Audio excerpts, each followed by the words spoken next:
نحمدہ ونصلی ونسلم علی رسولہ الکریم اما بعد اعوذ باللہ من الشیطان الرجیم بسم اللہ الرحمن الرحیم وَإِذَا قِيلَ لَهُمْ لَا تُفْسِدُوا فِي الْأَرْضِ قَالُوا إِنَّمَا نَحْنُ مُصْلِحُونَ صدق اللہ العظیم وصدق رسولہ النبی الکریم الامین اللہم صلی علی سیدنا و مولانا محمد معدن الجود والکرم وآلہ وصحبہ وبارک وسلم الصلاۃ والسلام علیک یا سیدی یا رسول اللہ وعلی آلک واصحابک یا سیدی یا حبیب اللہ۔ حمد و صلاۃ کے بعد روحانی مسائل میں سے ایک بڑا مسئلہ ہوتا ہے تملق کا مسئلہ، چاپلوسی کرنا۔ کسی بھی بلند مرتبہ شخصیت کو یا صاحب منصب کو دیکھ کر اس کی چاپلوسی کرنا، اس طرح عاجزی کرنا کہ اس سے اپنے مفادات نکلوائے جا سکیں، یہ ہمارے دور کا بڑا سلگتا ہوا مسئلہ ہے۔ ہمارے ہاں تو جو زیادہ اچھی وزارت لینا چاہے اس کے لیے زیادہ اچھا چاپلوس ہونا ضروری ہوتا ہے۔ حضرت سعدی شیرازی رحمۃ اللہ علیہ فرمایا کرتے تھے کہ لکڑی کو گھن کھاتا ہے، بڑے لوگوں کو چاپلوسی کھا جاتی ہے، خوشامد کھا جاتی ہے۔ چاپلوسی کرنا، جھوٹی تعریفیں کرنا، یہ روحانی مسائل میں سے ایک بڑا مسئلہ ہے۔ اللہ تبارک و تعالیٰ نے قرآن مجید میں منافقین کی ایک بات کا ذکر فرمایا۔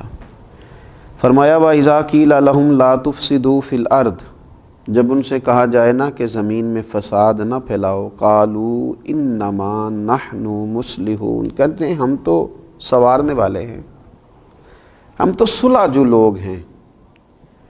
حضرت صدر الافاضل رحمۃ اللہ تعالیٰ علیہ ارشاد فرماتے ہیں کہ کفار سے میل جول رکھنا، ان کی خاطر دین میں مداحنت کرنا، اہل باطل کی چاپلوسی کرنا، ان کی خوشی کے لیے صلح کل بن جانا، اظہار حق سے بچنا، یہی تو منافقین کا طریقہ ہے کہ مسلمانوں کے پاس آتے تھے تو ان کی خوشامد کرتے تھے، ادھر جاتے تھے تو ان کی خوشامد کرتے تھے، جب کہا جاتا تھا فساد نہ کرو تو کہتے ہم تو صلح کرنے والے ہیں، گویا دونوں گھروں کو راضی رکھنے والے ہیں۔ چاپلوسی کرنا، خوشامد کرنا اور ناجائز کرنا۔ اگر آپ کسی شخص کو اچھا جانتے ہیں تو اس کے لیے خیر کے جملے کہیں، لیکن اس کی پشت کے پیچھے بھی تو کہے جا سکتے ہیں۔ ہمارے زمانے کے اندر منہ پر تعریفوں کے لمبے پل ہیں، لمبی باتیں ہیں، لمبی تعریفیں ہیں، لیکن پشت کے پیچھے اللہ اکبر، یہ وہی لوگ ہیں جو سامنے بڑی تعریفیں کر رہے تھے، لیکن جب وہ شخص چلا گیا تو پھر ان کا ذوق ہی بدل گیا۔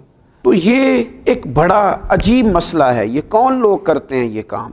زیادہ تر یہ وہ لوگ کام کرتے ہیں جن کی طبیعت آرام پسند ہوتی ہے، خود محنت نہیں کرنا چاہتے، کسی کی چاپلوسی کر کے، کسی کی خوشامد کر کے اپنے معاملات زندگی چلانا چاہتے ہیں، خود مشقت کا رستہ اختیار نہیں کرتے۔ کچھ لوگ ایسے ہوتے ہیں جنہیں منصب چاہیے ہوتا ہے تو وہ کسی صاحب منصب کی اتنی رج کے تعریف کرتے ہیں، اتنا اس کے پیچھے چلتے ہیں، اتنا آگے لے جاتے ہیں، اس کی کسی غلطی کو غلطی ماننے کو تیار نہیں ہوتے۔ صرف اتنی بات ہوتی ہے کہ اس صاحب منصب کے ساتھ ملوں گا تو کوئی چھوٹا موٹا عہدہ مجھے بھی مل جائے گا۔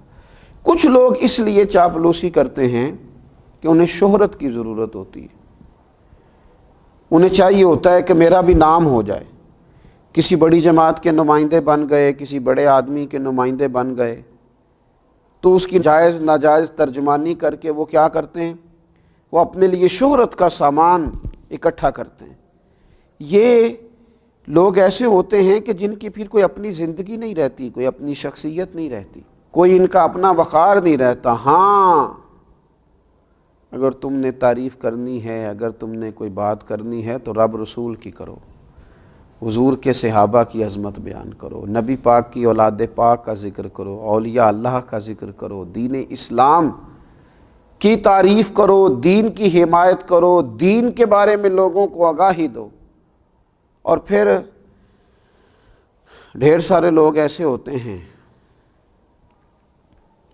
کہ جب وہ کسی کی تعریف کر رہے ہوتے ہیں تو پھر انہیں اس کی تنقید بھی کرنی پڑتی ہے اس پر جو اس کا مخالف ہوتا ہے، اس کے دشمنوں کے بارے میں انہیں برا رویہ بھی اختیار کرنا پڑتا ہے۔ اس کا لازمی نتیجہ یہ نکلتا ہے کہ پھر یہ عداوتیں پھیلاتے ہیں، نفرتیں پیدا کرتے ہیں، بہت سارا نقصان ان کی وجہ سے ہوتا ہے۔ بغض، کینہ، عداوت، ان چیزوں کو فروغ دینے میں یہ چاپلوس لوگ بڑا کردار ادا کرتے ہیں۔ تو اپنی زندگی میں بندہ وقار والا بنے۔ ہاں، کوئی شخص اگر صاحب کمال ہے، اس کی تعریف کی جائے، اس کے لیے خیر کا جملہ کہا جائے، لیکن اتنا جس حد تک کہ وہ ہے۔ بریلی شریف کے بہت بڑے بزرگ تھے شیخ الحدیث حضرت مولانا تحسین رضا صاحب رحمۃ اللہ تعالی علیہ، مجھے کچھ ان پر لکھنے کا موقع مل رہا تھا تو میں نے لکھ دیا کہ حضرت تہجد کے وقت اٹھتے ہیں، تہجد پڑھتے ہیں۔ میری ان سے بڑی عقیدت تھی۔ تو حضرت صدر العلماء رحمۃ اللہ تعالی علیہ مجھے فرمانے لگے، مجھے فون آیا ان کا، کہنے لگے میں تہجد کی نماز نہیں پڑھتا، میں رات کو دیر تک مجھے مطالعہ کرنا پڑتا ہے، صبح چونکہ مجھے اسباق پڑھانے ہوتے ہیں تو میں رات ہی کو کچھ نوافل ادا کر کے لیٹتا ہوں۔ الحمدللہ سالوں بیت گئے ہیں، فجر کی نماز تو کیا جماعت بھی میری کبھی قضا نہیں ہوئی، جماعت سے فجر پڑھتا ہوں، لیکن تہجد میں پابندی سے نہیں پڑھ پاتا، میں اٹھتا ہوں۔ وہ بات لکھو جو خوشامد کے دائرے میں نہ جائے، جو ایسی نہ ہو جو خلاف واقعہ ہو۔ ہمارے بزرگ اس کو سختی سے ناپسند کرتے، سختی سے۔ ہم نے دیکھا کچھ مشائخ کو دیکھا، اگر کسی شخص نے مبالغہ آرائی کے ساتھ ان کی تعریف کی تو انہیں روک دیا، انہوں نے کہا نہ بھائی میں اس منصب کا اہل نہیں ہوں، مجھے صرف وہ کہو اس منصب کا میں اہل ہوں۔ لیکن یہاں خوشامد ہے کہ بڑی لمبی چوڑی ہے۔ اللہ کے پیارے رسول صلی اللہ تعالی علیہ وآلہ وسلم نے ارشاد فرمایا، جس نے کسی غنی کی، مالدار کے لیے، حضور فرمانے لگے جس نے کسی مالدار کے لیے عاجزی اختیار کی اور اپنے آپ کو اس کی تعظیم اور مال و دولت کے لالچ کے لیے بچھا دیا، صرف مال کی وجہ سے، دولت کی وجہ سے اپنے آپ کو اس کے سامنے بچھا دیا، تو حضور فرماتے ہیں ایسے شخص کی 2/3 غیرت اور دین کا آدھا حصہ جاتا رہا۔ 2/3 غیرت چلی گئی، آدھا دین چلا گیا، کیونکہ اس نے مالدار کے سامنے خوشامد کر دی، اس نے جناب اس کے سامنے اپنے آپ کو جھکا دیا۔ ہاں، ایک جگہ خوشامد کرنے کی اجازت دی میرے نبی پاک صلی اللہ علیہ وسلم، حضور نے اجازت دی۔ اللہ کے محبوب علیہ السلام فرمانے لگے، یہ بھی امام بہقی نے اس کو لکھا ہے، حضور علیہ السلام نے فرمایا خوشامد کرنا مومن کے اخلاق میں سے نہیں ہے، مگر علم حاصل کرنے کے لیے خوشامد کر سکتا ہے، اپنے اساتذہ کے لیے، اپنے مشائخ کے لیے، ان کی محبت میں کچھ ایسے کلمات کہہ سکتا ہے جس سے ان کا دل اس کی طرف مائل ہو اور اپنے سینے کے علوم سے اسے آگاہ کر دیں۔ یہاں وہ ایسے الفاظ اختیار کر سکتا ہے، ورنہ اسے خوشامد کی، ہمارے تو گھروں میں اس آدمی کی حکومت ہوتی ہے جو خوش آمدی ہوتا ہے، ہمارے تو علاقوں میں اس شخص کی حکومت ہوتی ہے جو خوش آمدی ہوتا ہے، تنظیموں میں، جماعتوں میں، اداروں میں، خانقاہوں میں خوش آمدیوں کے غلبے ہوتے ہیں۔ یاد رکھنا، خوش آمدی پیچھے رہ جاتے ہیں اور کام کرنے والے آگے نکلتے ہیں۔